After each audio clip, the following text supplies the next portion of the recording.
आपण धुमशान अंगात आल्याबद्दल परत एकदा बोलूया की खूप इमोशनल एपिसोड झाला. अ, मस्त गाणं आहे ते, आजही धमाल, reels धमाल, होतात. धमाल. आणि त्याच्यातली तुझी भूमिका, तुझी आणि तुझ्या सासूची ती नटखट, ओहो वाव, आत्ता पण तो टीव्हीवर लागला ना सगळेजण आवर्जून बघतात. संजय नार्वेकर ज्याच्यासोबत तू काम केलंस, कमालीची व्यक्ती. जेव्हा शूटिंग करत होतीस तू या गाण्याचं किंवा तू खबरदार चित्रपटाचं, तुला वाटलं होतं हा एवढा मेजर हिट असेल प्रोजेक्ट? एक्साइटमेंट खूप होती because Mahesh Kothare is a Yeah, biggie. yeah. So आणि he is a very good technician. त्यांचं पेपर वर्क इतकं परफेक्ट असतं, त्यांना कॉमेडी सिनेमाची इतकी जाण आहे, त्यांना प्रेक्षकांना काय आवडतं हे माहिती आहे. So I was very confident about him. आणि आपण तर त्यांचे चित्रपट पाहत मोठे झालो आहे आणि आय वॉज व्हेरी एक्सायटेड. आणि जेव्हा अधुरी एक कहाणी त्याच वेळेला करत होते, Yes. हे एकदम असा रडूबाईचा रोल आणि हा गावरान रोल एकदम. हां, आणि मी कधी केला नव्हता असा. सो घाडगे पाटील बसनी आम्ही जायचो त्यावेळेला, रात्रीची बस, तुला माहिती असेल, स्लीपर. Yes. खबरदारच्या शूटिंगला मी कोल्हापूरला चालले होते बसनी. स्लीपर कोच होती, तर तिथे एक छोटी मुलगी आणि तिची आई होती.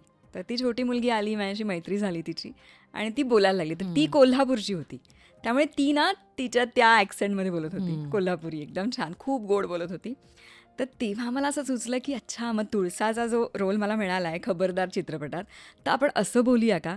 कारण मला त्यांनी काही सांगितलं नव्हतं की तू म्हणजे गावातल्यासारखं बोल किंवा असं काही म्हणाले नव्हते ते.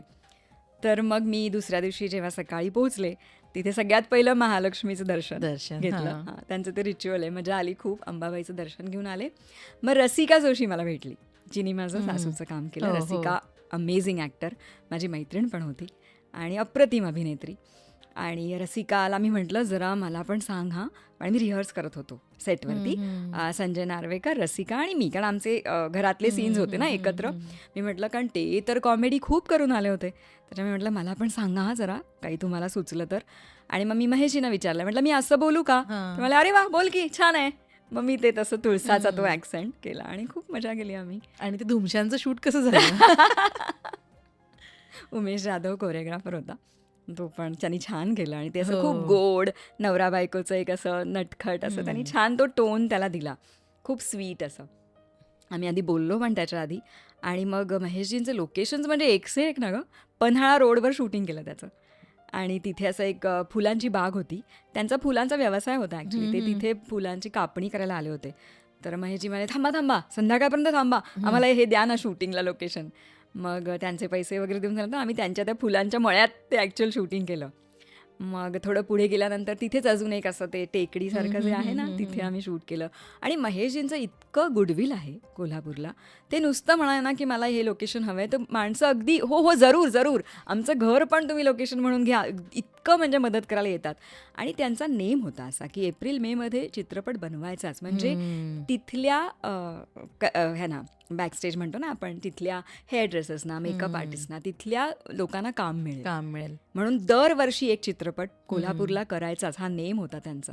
त्यामुळे माणसं त्यांना खूप मानतात तिथे. सो आम्हाला पण, आमचे तर लाड गो सगळ्या कलाकारांचे, त्यांची अख्खी फॅमिली असते सेटवर. जन्म असायच्या, निलिमाताई स्वतः असायच्या आणि खूप मजा करायचो आम्ही.